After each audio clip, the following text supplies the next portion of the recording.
What's happening, folks? Back with another reaction, back with another Smith's reaction, and we're down to the penultimate tune among the non-album tracks provided by Daisylusion, thank you again, and it's I Keep Mine Hidden.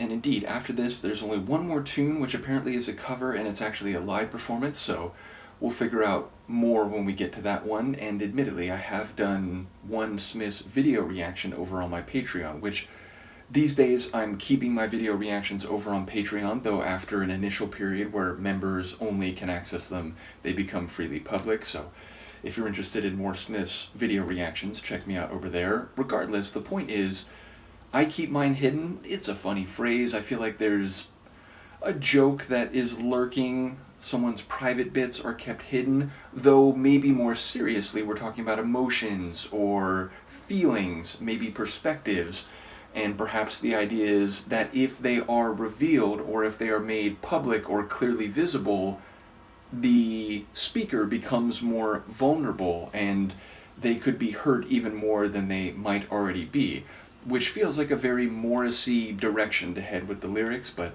obviously I'll try to catch what I can. Let's hear it. This is a non-album single B-side called I Keep Mine Hidden by the Smiths.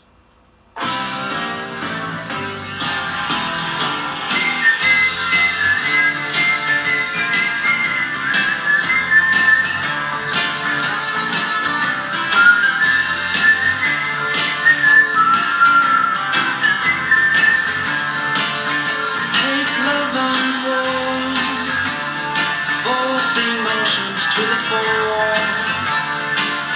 but not for me, of course, I keep mine hidden. I keep mine hidden, but it's so easy for you, because you let yours flame into public view.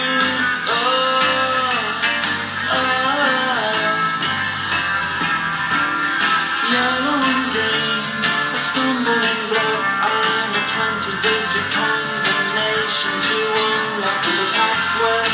To be touched meant to be remembered.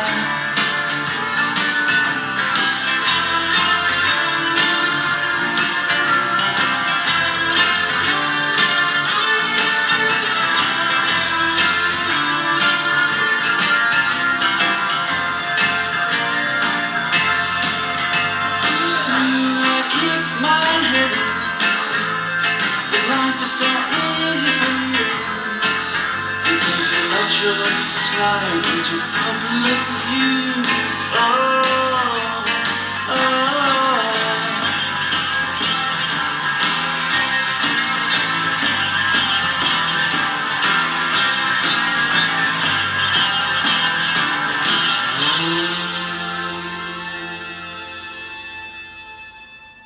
Interesting, that's very short. That came like 2 minutes maybe?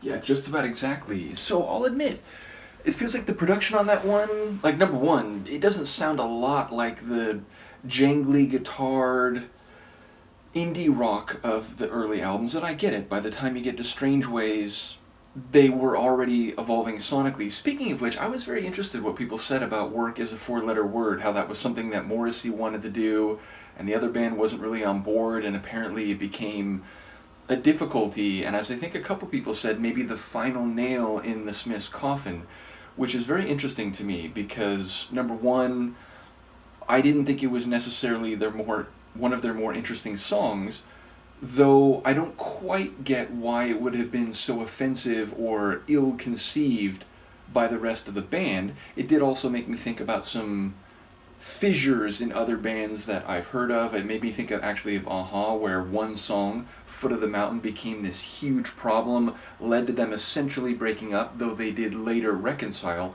unlike the Smiths apparently.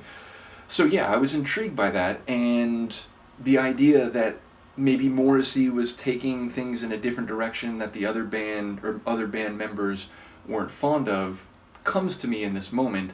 Nevertheless, the song, again, it felt maybe a bit underproduced, almost like a demo, not necessarily, like it was really a work in progress, but almost like, there wasn't a full song there, so not really a critique. I didn't mind, and indeed I enjoyed the kind of, you know, sing along piano playing quality of it. Though I was thinking, like, is that a piano? Is it like a harpsichord? I think it was more like a true piano, maybe just a keyboard line where the kit was somewhere in between a true piano sound and something with a bit more of a, you know, plucked or electric type of sound.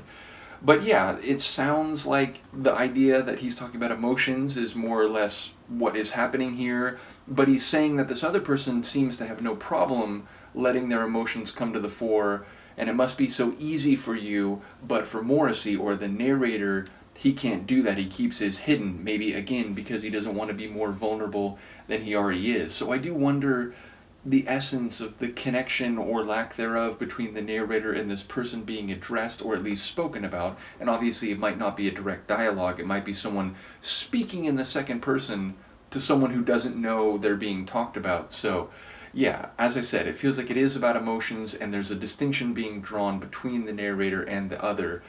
But yeah, again, I'm interested to get a sense of, you know, why they fell apart, and ultimately, you know, having started to go through Morrissey's solo material, some of those songs sound more or less classic Smiths-like sonically, whereas others feel a bit more distinct. So yeah, it is just an interesting bit of history to get a sense of, and I appreciate those who've been commenting. Once again, thank you to Han Solo who shared the Smiths, thank you to Daisylusion, thank you to all those who've been commenting. We do have one more in this folder, as I said, which is apparently a cover and a live performance, so we'll talk more about the Smiths when we get there. Let me know what you think here, and I will see you next time. Peace.